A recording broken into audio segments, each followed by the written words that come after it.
Good morning, grinders. Welcome to the DFS pregame show here on RotoGrinders. I'm Jordan Cooper, aka Blender Ed, Blender HD. If you want to follow me on Twitter, and it's Friday, casual Friday, casual, we're just hanging out casually like we normally do. See you guys in the YouTube chat, right? Right, you're here early, right? Sites, I got new guys. Psycher 87. Smooth Jimmy Apollo, Joe Mack, good morning. Hit those thumbs ups. Give me the thumbs in the morning. It helps us out. Hit the subscribe button if you're new here. Hit the notification bell to know when we go live. But it's Friday, so it's NFL primarily, right? We got this NFL slate coming up on Sunday. I do have part of my MMA sheet kind of ready. I don't think it's accurate enough, but if you want to take a look at MMA over the weekend, we got a 15-fight card. Right. I don't know how they're going to fit all of them in. I think it's like 7 to 10. I mean, I don't know how they're going to do it. They got 15 fights as of now. Obviously, the weigh-ins are today. Maybe one gets canceled. Maybe two get canceled. I'd rather them start at 15 and then end up with 12 than start at 12 and end up with 9. You know, that type of thing. But maybe if you want to look at that, we could look at that. But good morning, everyone. Josh Duck, Josh C. Atfield. Right, actually made it live for a live session. Yeah. Right, show up live, get your questions answered, anything you want. We got football. Let me start running for the football lineups. You know what we do on Fridays? I'm taking a look at the Gridiron IQ projections, our current ones as of now, and just run like game stacks type of lineups, just to see what stands out. So we're kind of running like, do we do it with the running back also? Yeah, let's do it with running backs. So quarterback, 2 teammates, and someone running it back for 100% of the lineups. And then I'm going to set the quarterbacks to like what? We got 11 games. So that's 22 quarterbacks. So like 5%. Is that good? I mean, we could do 4 or 5%. Just so we get like as many of the quarterbacks in as possible, just to see what these games look like in comparison to one another. Right? You could do this. This is the easy way to do it, but you could also do it manually by just taking a look at the salary adjusted plus minus, the RGB, that's what that means, on the players, and go game by game and see the more players that are in that positive zone, that green zone, together in one game, the more likely that the game will project well. It may also be high owned, but it'll at least project well. We see on the slate, take a look at this from a salary adjusted plus minus perspective. Look at all these running backs. It's like all the top is running 1, 2, 3, 4, 5, 6, 7, 8 running backs. Then we get a tight end, then wide receiver, then 2 more running backs, then a wide receiver, then another running back, then 2 more down here, right? So it's like the wide receiver pool this week is weak from a projection standpoint. So that typically means that you're probably going to play 3 running back lineups this week, but you have a lot of running backs to choose from. But what that may also do, is even out a lot of this running back ownership. Like maybe, John, maybe none of these guys, maybe Taylor, Connor, Williams, Henderson, Montgomery, maybe Eli Mitchell, like aren't going to get more than no one's going to get more than 25% ownership. Maybe not even 20. Maybe the highest is like 22 and it's all spread out. Okay. Which means you can mix and match them in a multitude of ways. But the thing is here is that maybe at the wide receiver position, I said this the other day, that people may be drawn to like a Waddle, Allen, Marvin Jones Jr., Cooks, Godwin, Deontay Johnson, and congregate around the best projected plays. But the difference between the best projected plays and like the second tier, third tier is only, at 2, 3 points, maybe. If we take a look down here, we go like, okay, I'm going to play DK Metcalf at 6,700. Sure, his salary plus minus is -2, but the highest on the slate is Waddle at plus 1.5. So what's that difference? 3.5 points, just 3.5 points. And what's that in NFL football terms?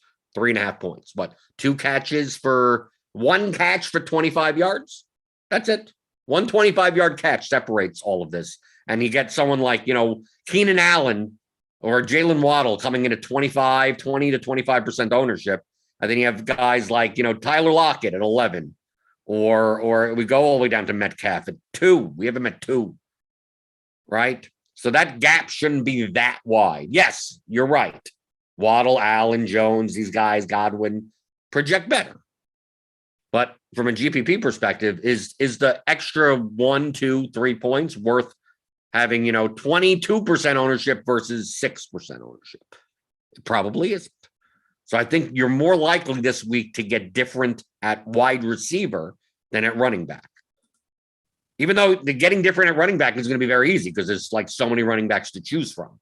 But you're probably sticking within the realm of these running backs, like at least like the top 10 or something like that. But a wide receiver, you could, I think you could get frisky because really the best projected versus the second best versus the next tier is not all that wide. At running back, you're more likely to give up points. If you don't take something towards the top here at running back and you go down, it's like, I'm going to play, Myles Gaskin at 5,800. Like you're sacrificing a lot of points in comparison to all the other running backs in the pool that you could play. So that's the thing that sticks out. But if you wanted to do this manually, like what games stick out the most? I mean, you could always go game by game, go in the flex position and go, okay, I'm going to go Indianapolis, who's Houston. Who projects well in this game? Well, not much. Taylor, a little Cooks, Pittman Jr., I guess. So that would be the highest projected lineup, but there aren't that many players in here. So we go to Giants, Dolphins. We don't get much here either. Waddle, Barkley, and that's about it. Right? We go to Minnesota, Detroit. Right? Williams, Madison, Hawkinson. Maybe a little Josh Reynolds or something. So not that much. But if we go to, like, let's say we go to a game like Arizona, Chicago. Right, we got 3 guys here. Okay, Connor, Montgomery, Komet. We go to Tampa Bay, Atlanta. Right here, look, we got a bunch of people that are positive. Right, Fournette, Pitts, Patterson, Gronkowski, Godwin, Gage, maybe Mike Evans. So we're more likely to see game stacks of project well of like this game, Tampa Bay, Atlanta. Or we go to Washington, Las Vegas, Jacobs, Gibson, Moreau, Renfro. Okay, we may see some of that. But we go to like San Francisco, Seattle, like maybe not as much, right? So you don't even have to run the lineups and see. It's like, okay, the more higher projected, well-projected players in one game, obviously if you're game stacking, you're playing them all together, which means most likely that those lineups will project better.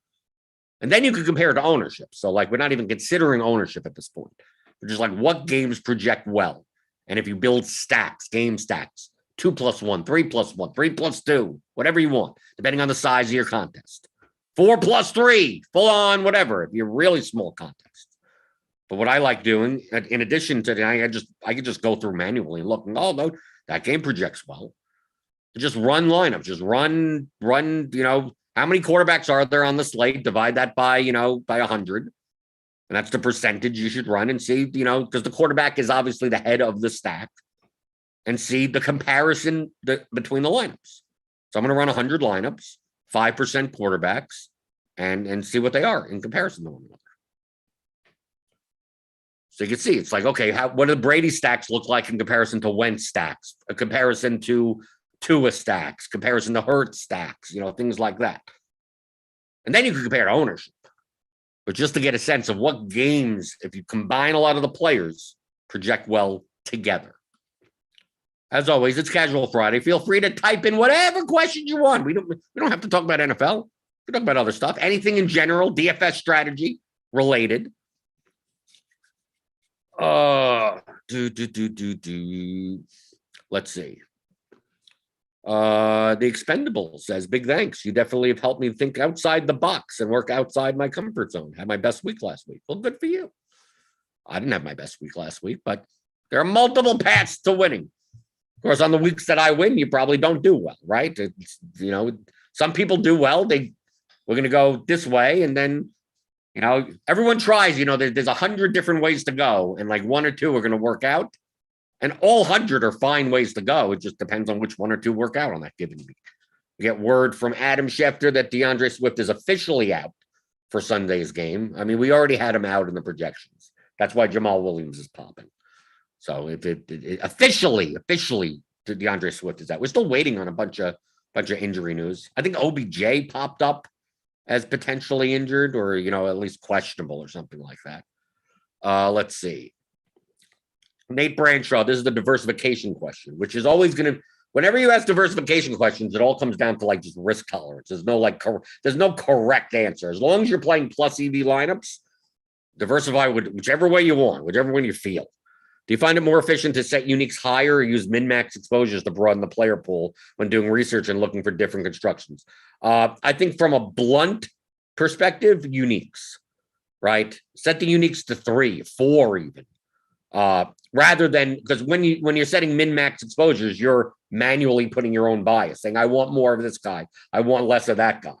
And that's a way to do it from a diversification standpoint, to do it granularly after you've already found a ton of lineups, right? A lot of times the exposures are just like, I'm building 300 lineups, but I'm only playing 50 of them.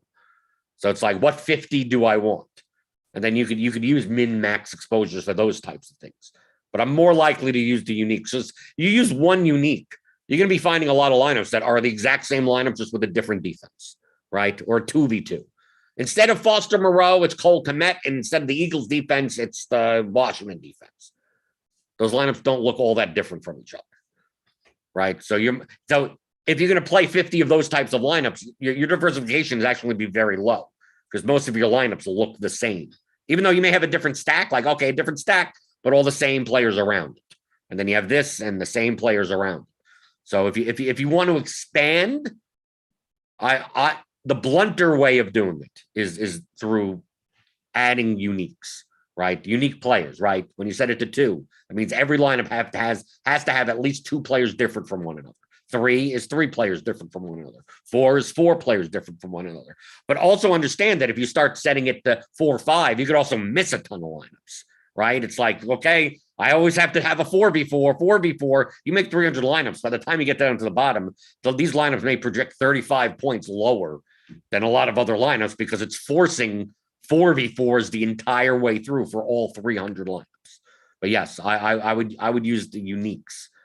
The min-maxes are more towards the end. Like that's typically what I'm doing towards the end of my process, not in the beginning. Bulldogger, imagine 2 players that are 5% owned with a 10% optimal chance. One is 3K and one is 12K. All of the players are efficiently owned. Is the 12K player a better play, or do you think they're equivalent? Well, obviously it depends on the lineup, right? Because we're not talking about players. So if 2 players that are 5% owned with a 10% optimal chance, you can't answer. You really can't answer this question without they're efficiently owned as a 12K player. Technically, I don't think it would matter, right? Because it would still depend on your total lineup, because the total lineup wouldn't care about, because if they're efficiently owned, which means they're efficiently projected, that means the rest. So you have a 12K player, and let's say you have 7 other spots that equal what? 38,000. Well, if they all have the same optimal chances, then the total optimal of your entire lineup is going to be the same. If you have a 3K player in there and then 8 spots for 47,000 left, and they're all efficiently projected and efficiently owned, you're going to end up with the same amount. The chances of being optimal with that lineup would be equivalent. I don't see how they couldn't be. Because obviously in this question, you're saying all other players are efficiently owned, so efficiently projected. So which means that the only 2 players that are not efficiently projected would be the 3K player and the 12K player, to some extent. That's how I view it, right? Why wouldn't they be similar to each other if everyone else is efficiently projected and owned? If you tell me the rest of the player pool isn't necessarily efficiently owned and efficiently projected, then it depends on what salary ranges of the players, right? Because you're going to say, like, if you have 2 players, one that's 3K and one that's 12K, but you tell me that in the rest of the pool there are a bunch of other like 3K for cheaper players that are inefficiently owned, that are under-owned, then the more valuable player is the 12K player, because you have other cheaper players to make up for the fact that you're not playing the 3K player. And then if you do it in reverse and you go, well, the rest of the player pool is there's not much. The cheaper players are the ones that are over-owned, and the expensive players are the ones that are under-owned. That means there's more expensive players to play. So passing on the 12K player in that chance, in that situation, is the opportunity cost is lower because there are other expensive players that are inefficiently projected, right? They're under owned, but there's not many of the cheaper ones. So in that case, you'd rather play the 3K player, right? But obviously, it all comes down to lineups. But in this example, if you're going to tell me that all other players are efficiently owned and therefore efficiently projected, it wouldn't matter either way. You're spending the same amount of salary for the same amount of probability. Daniel Vaught Jr. So in theory, for cash games, we want as many high RGV in our lineup. Yes, right. Higher salary adjusted plus minus plays. Yes. Obviously, if you run lineup HQ and you look at like the total lineup, you're going to see the players that have the highest RGV, which is salary adjusted plus minus. I wish they would just call it that, right? Instead of RotoGrinders value, because that's very vague. Like, oh, RotoGrinders, like, well, what does that mean? I mean, the tooltip does show that. It gives you doesn't give you enough of an explanation, but to the projected points over or under the RotoGrinders implied value threshold. And then people ask, what's the RotoGrinders implied value threshold? So essentially, it's a plus minus value of how many points someone at that price should expect to get on this slate to make value, right? Which could be different from slate to slate and different from price points, right? So that means that Jonathan Taylor has an RGV, a salary adjusted plus minus of almost 5, which means a $9,200 player on running back on this slate, his expected what his value to make value between about 21 points. So his median projection is about 5 points higher than that value threshold. That's what RGV means, salary adjusted plus minus. But yeah, if we run just the optimal right now, I mean, we get Herbert, Williams, Connor, Shenault, Jones, Waddle, Kmet, Taylor, Eagles. We take a look at take a look at all the players that are in your lineup. Like, look, Taylor, Connor, Williams, right? Obviously, you can only play 3 running backs. You get the highest RGV, Kmet, a tight end. You get Waddle, right? Can't fit an Allen into this lineup, but you get Jones and Shenault are not or in this range over here. It's solving a knapsack problem of getting as many median projected points as possible, which is obviously you want players that have a higher expectation for their price. Their salary adjusted value is positive. For a cash lineup, right? Especially.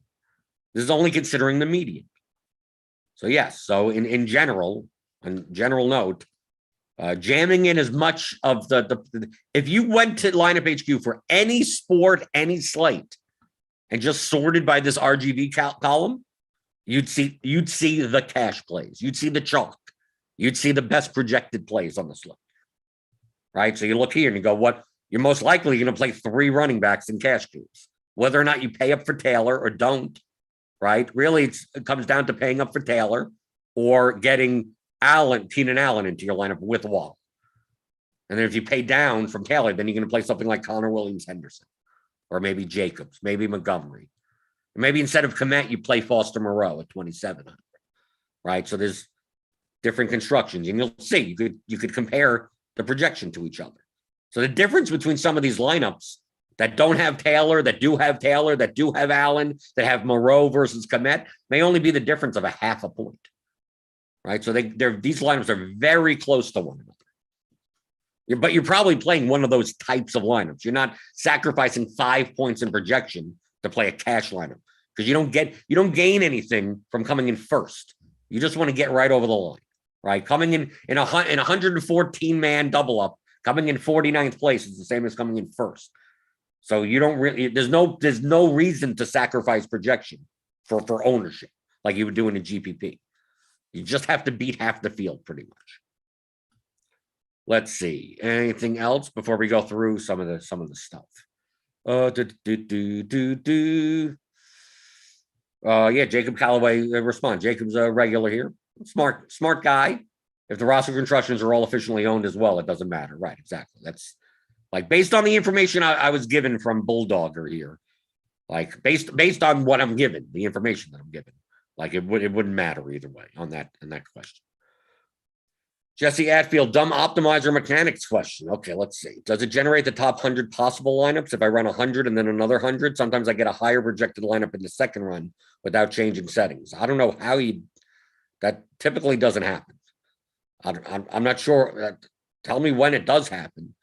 As long as you're running like not with constraints. Like obviously, once you put uniques on, it's going to find it just says, I need a 2v2. I need a 2v2. Sometimes it may miss one just to get a different 2v2 in. But if you run with defaults and one unique, if you run 100 lineups, you should get the same 100 lineups twice. That's what you should get. But once you start adding these constraints, I need 50. This is the reason why you have to be, this is the reason why just putting in exposures, lineups matter, not exposures. Because what you could do, what a lot of people do, and without realizing it, and I love that they do it because it puts garbage lineups into the contest. Let's say I wanted 50% Jonathan Taylor and 50% James Conner, right? Or something like that. I want the two chalkiest players at 50%. Now, and you put unique set 3 or whatever, and like it's quite possible that you're going to build 100 lineups and the top 50 have both of them together, and the bottom 50 have neither of them together. On your screen, it will say Jonathan Taylor 50%, James Conner 50%. You're like, I got 50% of both, but they're all in the same lineups together. And then the bottom 50 lineups don't have any of them, right? So you may have higher projected lineups here, and then it drops by 7 points, and then you have 50 lineups that don't have them both together. And you start doing that. Imagine doing that and then saying, I want 20% of this guy, I want 10% of that guy. And next thing you know, you get what's called a clumping problem, right? You start getting very high projected lineups because it's filling in. It's like, I'm going to give you 50%. And once I fill up 50% of that guy, I'm not going to give you them anymore. I'm going to fill up 10% of that guy. I'm not going to give you it anymore. I'm going to fill up 20% of that guy. So you may end up like the first 10 lineups, maybe like cash lineups, because it's like, well, as long as I give you the percentage, like you're cool with that. So then you go through the lineups and you go, oh, high projected lineups. And they all have like chalk in there together. And then on the bottom, you have lineups that are like 30 points lower projected. And like none of those guys are in those lineups because they're all clumped together, right? So like that, if you want to avoid that type of stuff, you could obviously set more uniques. You could set a maximum ownership of your lineup, right? So it doesn't go over a certain threshold. You could set groups, obviously. You could say, I want 50% of both, but I don't want them both in the same lineup, and create a group that separates them. You could do that. You could do things like that. Or you could run builds and just eliminate some of those lineups. You got like the lineups at the bottom, get rid of, and the lineups at the top, get rid of, right? The 2 chalky lineups and the 2 low projected lineups, you kind of cut the top end and the bottom end. So if you build 300 lineups, maybe you're cutting the top 25 and the bottom 25 right off the bat, and then working with the 250 lineups that are left, right? But people that's why I said before that these min-max exposures, that's typically the very end of my process. Like from a diversification standpoint, because to make sure that those things are kind of separated. So I'm not getting too chalky and way too contrarian lineups on the tops and bottoms of my builds. But a lot of people, they go in, they start with min maxes. They start by going, I want 20%. I don't want more than 10%. And then they look at their exposures. They go to my lineup screen or whatever screen and whatever optimizer you use. And they look at these numbers. They go, well, I'm over the field on this and I'm under the field on that. And not realizing that like you're like a lot of your lineups are not good, are minus EV lineups. Like, even though it's like, I'm over the field on Saquon Barkley. And it's like, yeah, but all the lineups that he's in are horrible, right? Or I'm way over the field on Jonathan Taylor. Yeah, but all those lineups, most of those lineups are chalky as hell, and they don't have enough leverage to win the tournament that you're in, right? So being over and under the field doesn't mean anything without looking at the actual lineups that you're playing. It's about lineups, not players. Remember, it's always about lineups, not players.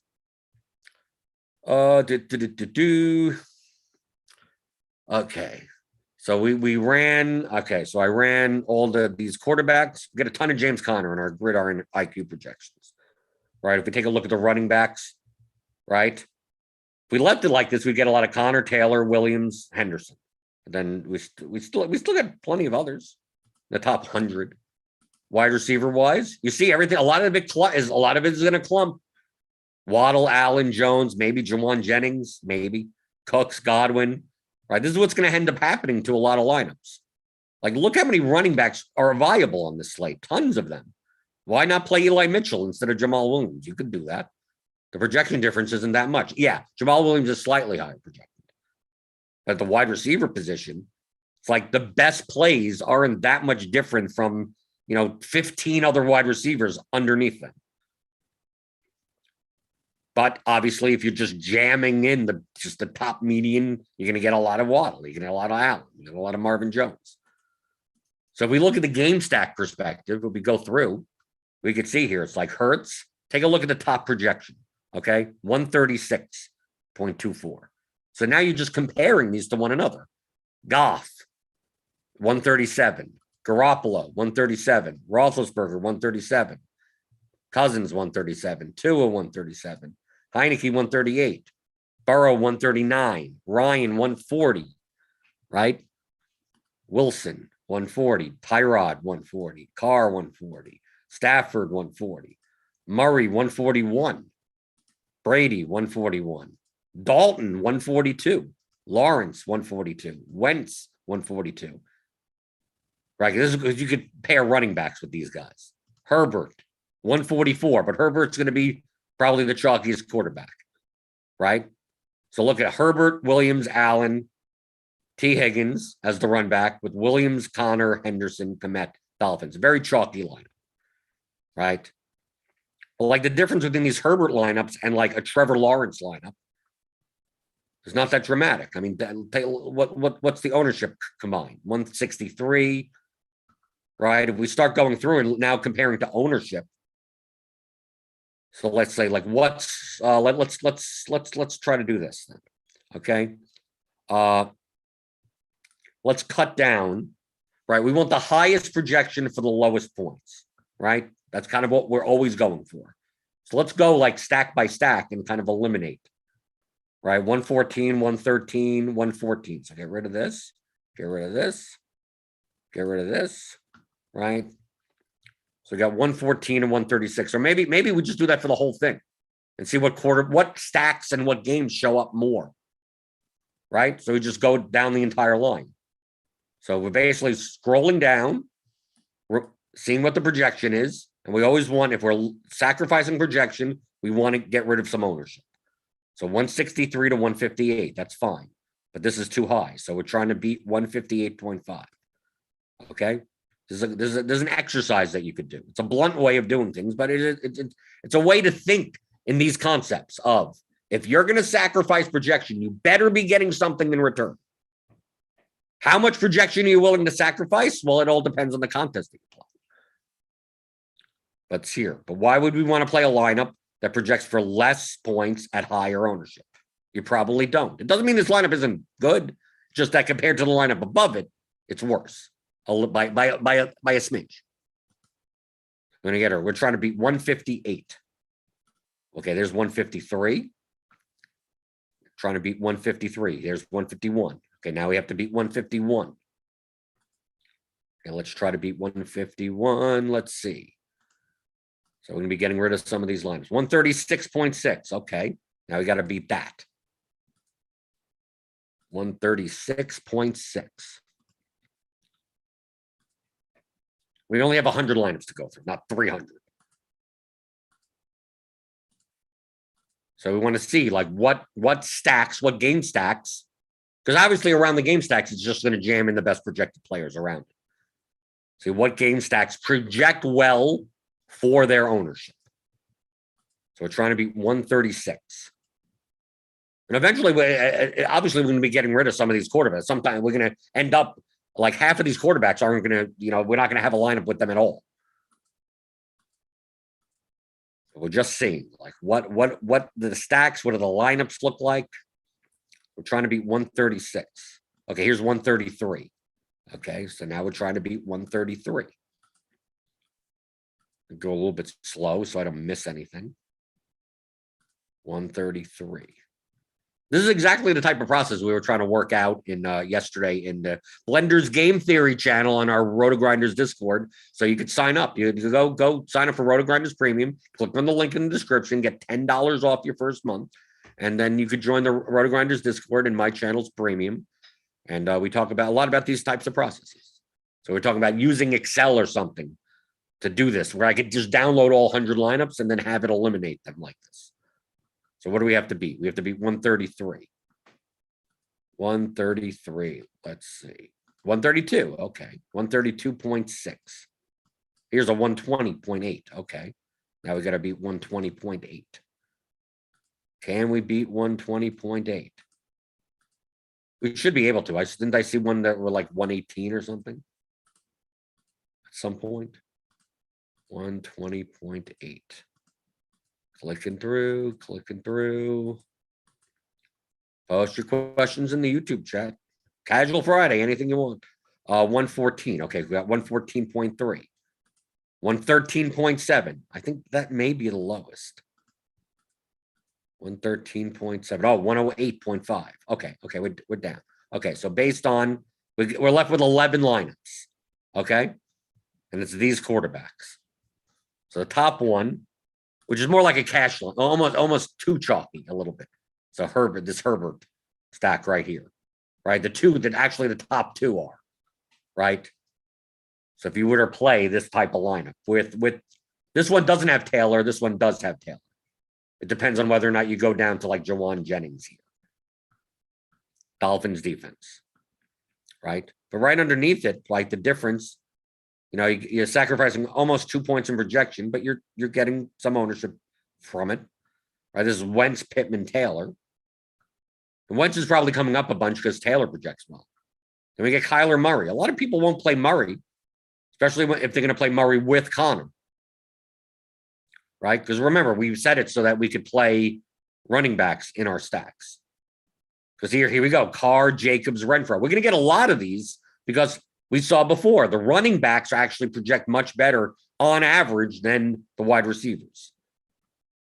So here's the first one without a running back as part of the stack. Ryan Gage Pitts with Leonard Fournette as the run back in the Tampa Bay Atlantic game. There's a Russell Wilson lineup. Russell Wilson, Metcalf, Lockett. And then you could play cheap Juwan Jennings on the other side. Jalen Hurts, Rager, Goddard, low owned. They're going to be really low owned. And with Corey Davis, right? We take a look, but obviously look at the projection difference, 136, right? So we're from the top one, we're sacrificing 8 points, but look, we're gaining a lot of ownership. We're losing ownership, right? 114.3. They're both owned the same. You would never play the 8-point lower projected lineup. So this is a way to go through and see, how much projection are you willing to sacrifice? If you're going to play a Jared Goff lineup, based on our projections, the highest lineup for the lowest ownership is 133, which means you're sacrificing like what? 11 points? So if you were to play multiple of these types of lineups, at minimum, you're sacrificing 11. So if you looked at any Jared Goff lineup, it's like, if you're not willing to sacrifice 11 points, then you can't play any Jared Goff lineups. And this says you're going to play Jamal Williams. So imagine playing a Goff lineup without Williams. You're playing Goff and 2 Lions pass catchers. I'm not saying you should, but you'd have to sacrifice even more projection by doing so. But this is a way to go through and use the tools that we have, Lineup HQ, which is part of RotoGrinders Premium, which you could sign up for, get the NFL package, get this combo package of all the sports. You play NBA, you play soccer, MMA, whatever. Get all the sports, and you get to use all of our projections, all of our tools, all of the premium content. And this is exactly what I use. I'm not showing you anything that I don't do myself, okay? This is exactly what I do, right? And I look through lineups, and I'm looking at lineups as a whole, not players. So I could do this type of process multiple times, building 300 lineups, excluding players, building lineups, right? Let me build 50 lineups without Jonathan Taylor. Let me build 50 lineups. Let me build 30 lineups of just this stack. And let me see what it looks like. And then I start picking out lineups and I start saving them to my save section. And maybe I save 200 lineups throughout that entire process. And then I have to get that down to 100 or that down to 50. Right. So that's typically what I'm doing. I'm not going in and just like, how do I keep on making these settings so that like I get in one shot, get all the 100 lineups I want? You could do it that way, just harder. Just there's more room for error there. But this is an easy way to think in those terms of lineups, not players, right? Oh, well, I don't want to play this guy. Well, then find the lineup without them in it, right? You go through and you go like, but I don't want to play Jawan Jennings. Well, that's perfectly fine. Then find a lineup that projects similarly and is similarly owned that doesn't have Jawan Jennings in it. I bet you can. Maybe you play him in some lineups. Maybe you don't play him at all. X him out. You just decide, I don't want to play that guy no matter what. Then just X him out. It's not like you can't find other plus EV lineups. On an NFL slate for like the Millie Maker, there's 100,000 plus EV lineups. Of course, to realize that EV will take you 800 lifetimes, but I mean, it still would be positive expected value. Going through the YouTube chat. Is the Theory of DFS podcast over? No, just because Eric can't make it 1 week. We rescheduled it. It was supposed to be Monday, and then he rescheduled it for Tuesday. Then he couldn't do Tuesday, and then we were supposed to do it Wednesday, and then he couldn't do Wednesday. And at that point, I didn't even bother getting a guest. So I'm just like, okay, we're skipping a week. Right? Just because a podcast doesn't have an episode for a week doesn't mean it's over. Okay. Doug Montgomery, would you use the same process to see if not using a comeback is higher projected, less owned, using only one with the quarterback? Yes. Like I said, we only built lineups here that were, quarterback with two teammates, which it could include a running back and one run back. But let's say you want to do it without. So you're not playing Wentz Taylor. You're not playing Carr Jacobs. You could do it that way also. I mean, that's exactly what I would be doing. That's what I would be saving, right? I'm running different stack configurations, running some with, second stack, some with defense, running back defense, and going through tons of runs and saving lineups that these lineups are good. Though eliminating the ones that are too high owned for their projection, and then saving those and just keep on saving lineups. And then once I save all those lineups, now it's a matter of, okay, which ones out of these do I want to play? Now it's a matter of diversification. So you could run naked quarterback lineups, run skinny stack lineups, run lineups that are 3+2s and C. Run onslaught lineups. I mean, whatever you want to do. I mean, you could even do it in one build. You could set a percentage of them, right? You could say, I want 50% of these. I want 20% of those. I want 10% of these. Let me see 300 lineups. You could do that. I tend to do it individually. I'll run, this type of stack 300 times, that type of stack 300 times, do 5 or 6 different versions of that, and then start pulling out lineups from them. And then I start looking at what I have saved and then eliminate from there. So yes. To me, this is the way that you research a slate. Obviously, the numbers could change from day to day, right? Someone's out, right? And the projections update, right? We have the ownership report, right? Jamino and Tuttle. They'll be tinkering with the ownership, tomorrow morning. So the ownership may change. You could change the ownership, right? If you don't even agree with it, you're like, I don't think this guy's going to be that owned. So drop him down. I think Josh Jacobs is going to be like 8% owned. So then make it 8. I don't think Austin Eckler is going to be, I think he's going to be 14. I think Jonathan Taylor is going to be 30, not 25. Then change it. Right? You need these numbers in order to make your lineup. So like if you think something different, if you want to project someone lower, I think Jamal Williams is projected too high. He should be 15. Then change him to 15. Once you're at these numbers, you're done with the football. So if you have a take, if you say that Eli Mitchell should be projected at 20 points, then put him in at 20 points. And before you build your lineups.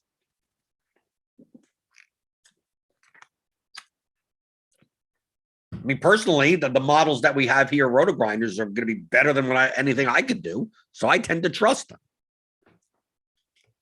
When it comes to the player projections, the ownership projections are much more psychologically based.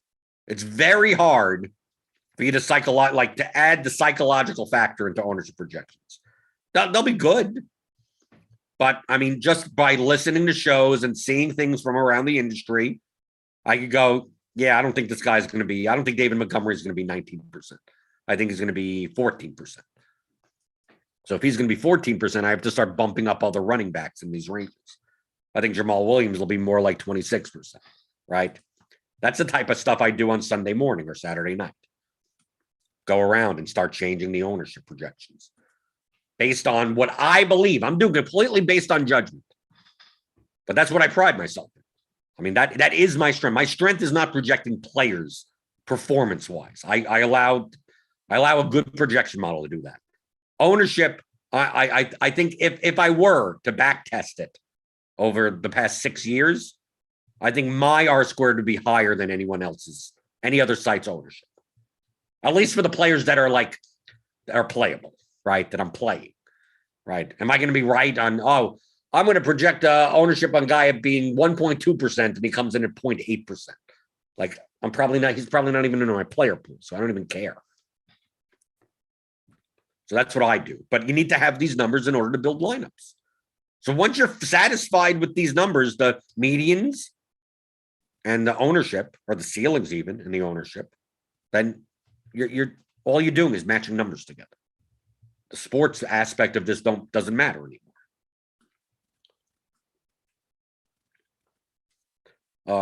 Let's see. Eric missing 1 week is like saying SBK has missed 1 week of the Monday night show. Right. SBK, they're barely there.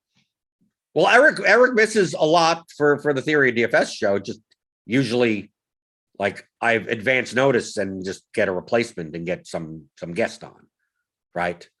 So if he told me Monday morning, like, can't do it this week, like, there would have been an episode.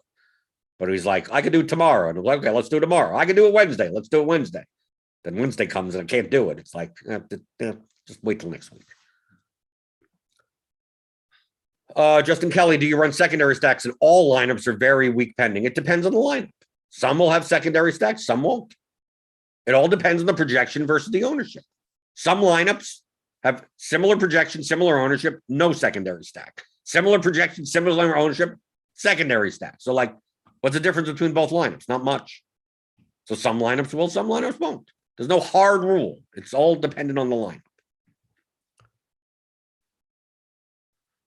Daniel Vaught Jr., if a player like Henderson gets ruled out, then we should place his backup automatically in our lineup? No, it depends on what they project. Sony Michel will probably project pretty well, right? If I don't think Henderson's going to be out, right? 4,300. If we give all of Henderson's work to Michel, then Sony Michel will probably be the best value play on the slate. But that's not always the case. Remember, the running back by committee, right? I mean, we've had so many times, I mean, not this season with the 49ers, they're running like 4 running backs, and it's like, oh, one of them is out. Well, it doesn't make any of them any good because they're just going to split everything, right? So it's not a 1-for-1 type of thing.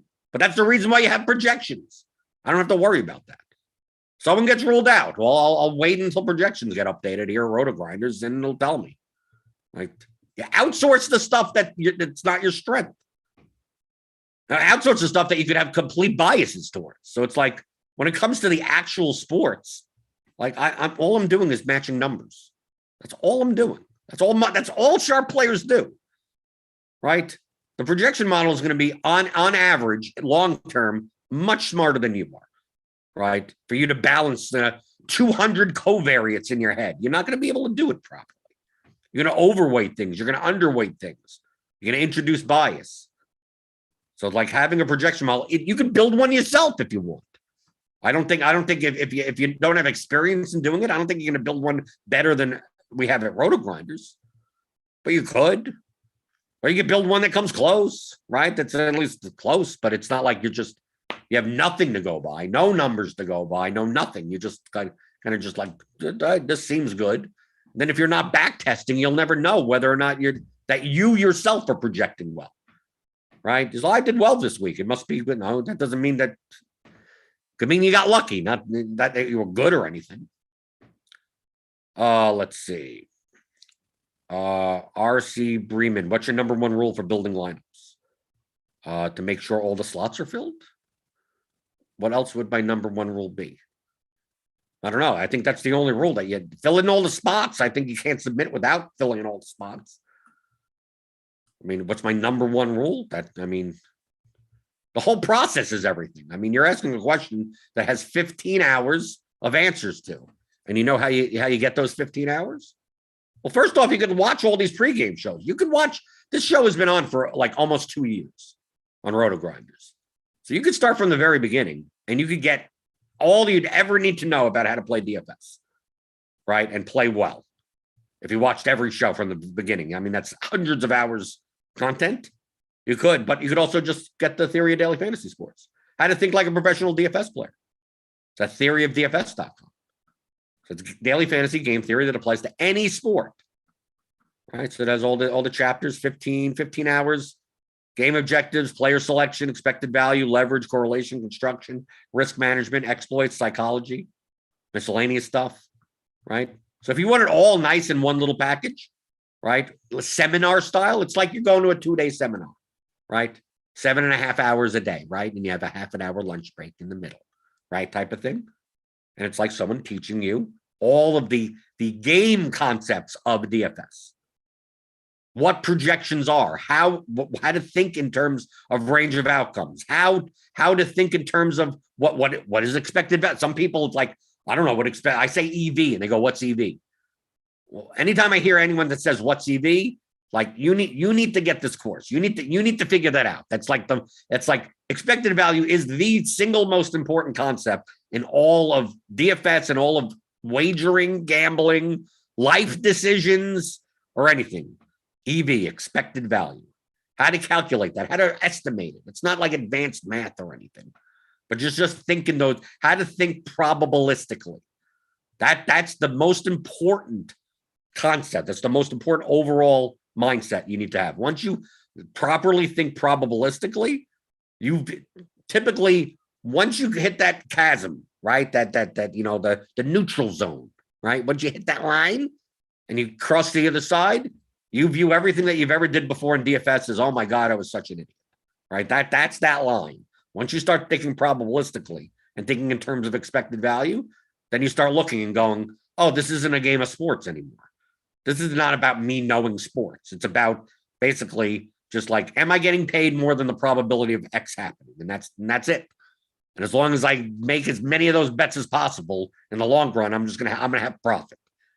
Right? Once you could start thinking in those terms, that it's not about choosing the most probable outcome. It's about choosing the most profitable outcome long term. That's when you get good at DFS. So that's what I would suggest. That's the number one rule of building lines. That and making sure they're all filled out with obviously, don't upload a CSV with blanks in it. I don't think you can.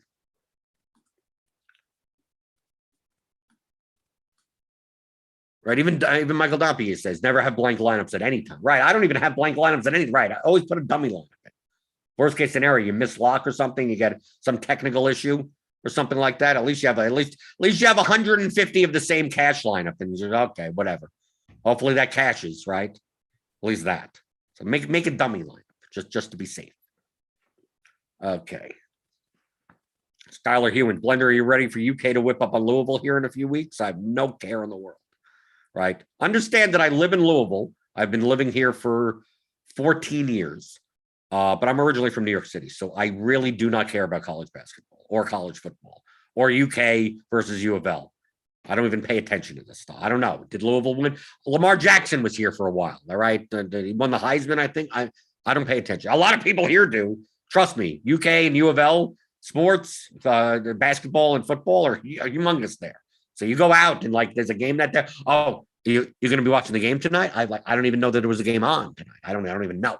Right? You go to the grocery store, you're getting chips and stuff, and big party for the game tonight. I go, there's a game tonight. I have no idea. Right? I'm watching MMA tonight. Right? Like I have no idea what's going on, or like the Kentucky Derby. Like I don't care. Right? What do I care? I'm not from here. It's not a tradition to me. So no, I really UK to whip up a little. I don't do it. Red, blue, it doesn't matter to me. None of them. As long as my lineups do well, right? That's all that matters. Oh, let's see. And Daniel Vaught just added me on a $5 head to head. Okay, I post them publicly.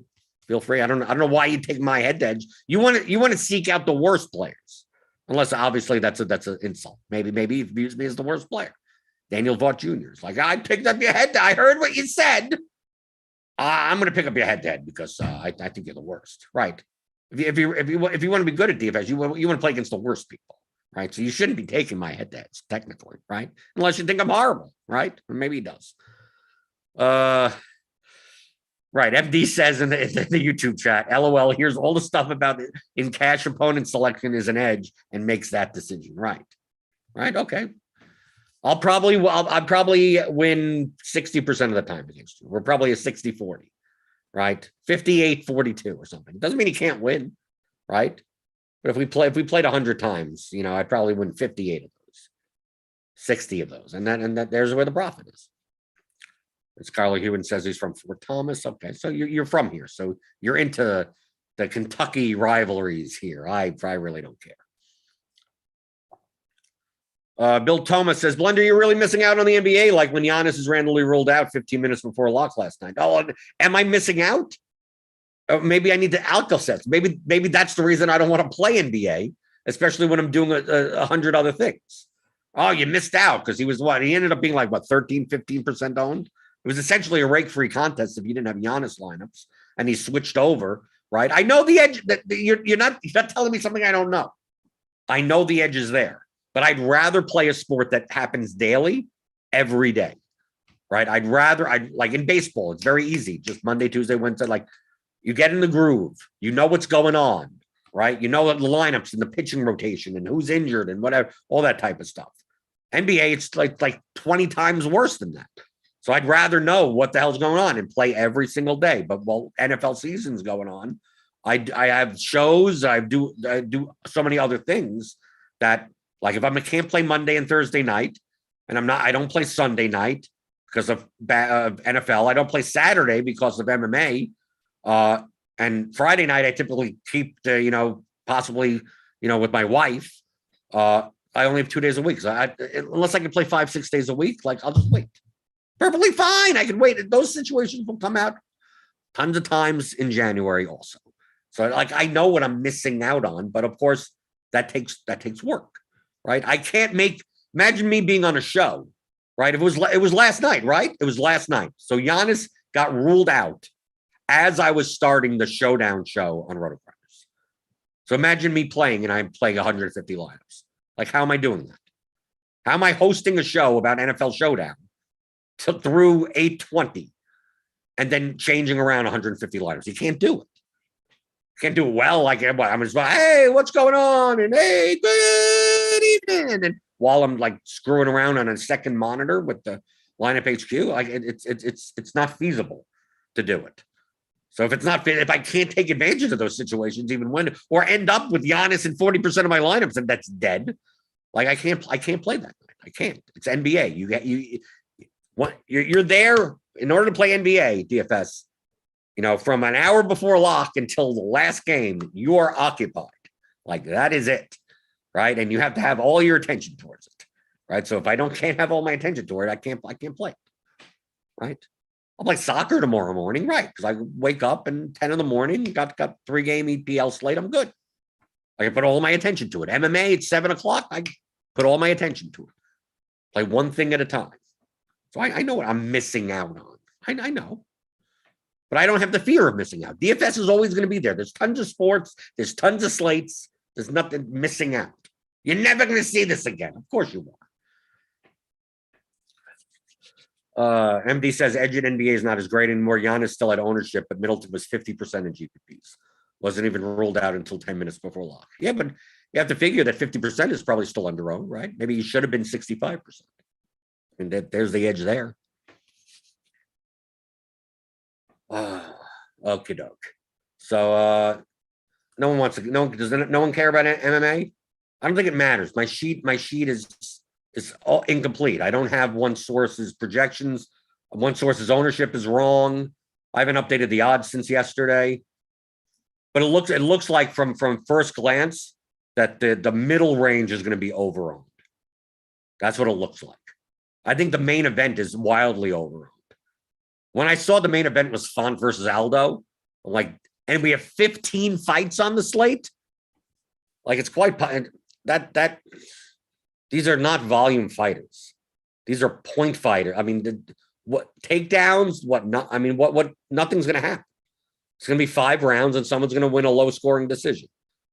Like maybe the winner, maybe the winner scores maybe 90 to 1, maybe could be 100, but we have 15 fights on the slate. So I mean, and look at these inside the distance lines. So with 15 fights on the slate, if you tell me that Rob Font wins with 98 at 8,400, he made that could easily not be optimal. And also look at him how many close fights there are. I mean, even down in like the 7,000s, like plus 145 for Jamal Hill, plus 175 for Vandera, plus even Mickey Gall's the second lowest price fighter and still has a 34% chance of winning. Not a big fan of Mickey Gall, but it's not like we have a lot of these slates where it's a 12 fight card. And then we have like four fighters that are like minus 300, minus 500, like towards the top. It's like Jimmy Crude is minus 165 and he's 9,200. Right? That's going to be an action fight, Crude versus Hill. But it's like these odds. I mean, the winning lineup could leave 2,000 on the table. I mean, all these, underdogs. We have plus 220 on Weeks, plus 255 on Batolo. William Knight's plus 195 inside the distance. Wells is plus 230 inside the distance. I mean, from what I could tell, just from my read here, just on the partial data that I have, just looks like the middle range maybe less owned, because people are going to treat it like a slate where, you have heavy favorites and not so heavy favorites. But really, some of the guys in the mid range are not that much different than the guys in the high range. But I think people will notice that and play more of the mid range guys. So maybe the stars and scrubs type of build is the contrarian build. Normally, that's the popular build. Maybe on this slate, it's going to be a little bit more contrary, but that's based on what I'm just looking at right now. And I think that the main event is going to be wildly overowned. Based on even the projections for the 82, and 69. I mean, it's a 5-round fight, but with two guys that may throw 20 strikes around,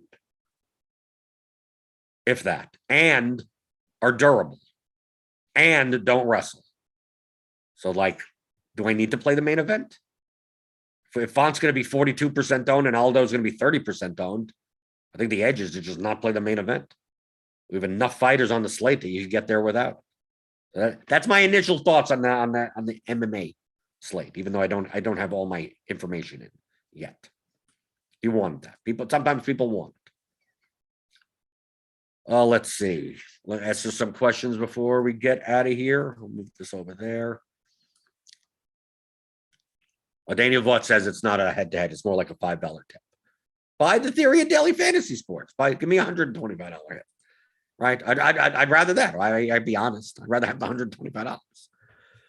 Raul, in terms of diversification, what are the determining factors that drive how do you diversify? Just ownership? Or would you consider diversifying based on highly varying positions like defensive tight ends or quarterback? Not necessarily. And it's pretty much just ownership. Right? I mean, there's no one, what are the determining factors? It's do I want my entire slate? A lot of, on this slate, for instance, coming up with all those running backs available, if I'm playing 50 lineups, do I want to have 45 Jonathan Taylor lineups? I mean, you could, but is that appealing to me from a risk tolerance perspective? To me personally, no. Do I want to have 45 out of 50 lineups David Montgomery when Josh Jacobs is there also, when James Conner is there also, when Austin Eckler is there? So I'm probably going to be more likely to be diversified at running back because there's more higher projected options. So having one versus, the other 8, most likely be more diversified. I mean, that's how I would think of it.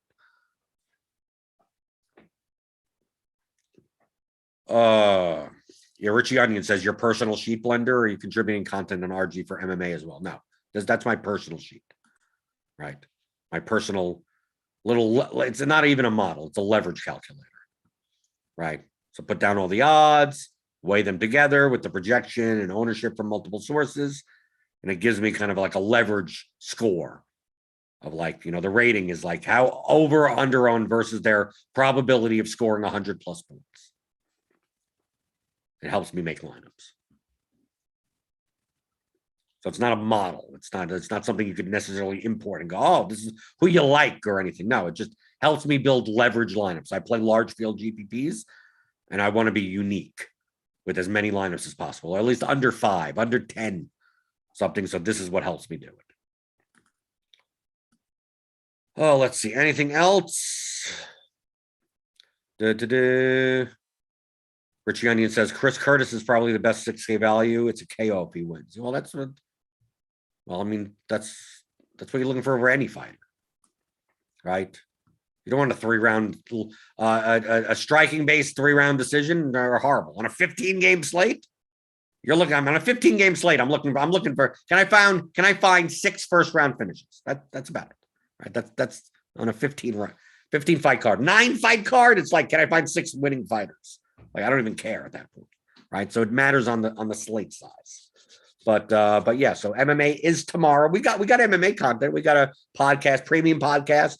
We got MMA projections. We got the expert survey for MMA. So you could sign up for a combo premium RotoGrinders subscription, right? You get that. You get click on the link in the description. You get $10 off your first month, and with that, you get access to our Discord. Right, you sign up there. You click on the little Discord icon on the menu, or go to rotogrinders.com/Discord, and you can join the MMA channel. Ask that question in the MMA channel, or you can join my Blenders Game Theory channel. All these topics that we talk about on the show, you're more than welcome to ask in that channel. We also are going to be doing weekly Zoom calls, so like group coaching calls, where same type of topics. You could talk about your own personal play. And I try to help, just like if we have a private coaching session, what can I help you with? Ask your stuff. Let's see what happens. And we have a whole group of people there. And every week, people ask questions, same type of thing, to give you more access to me as possible, because I know a lot of people may not necessarily make an 11 a.m. show on a weekday, right? You're here in the YouTube chat. I service you guys first, right? You're here. You're asking the questions. You're here live.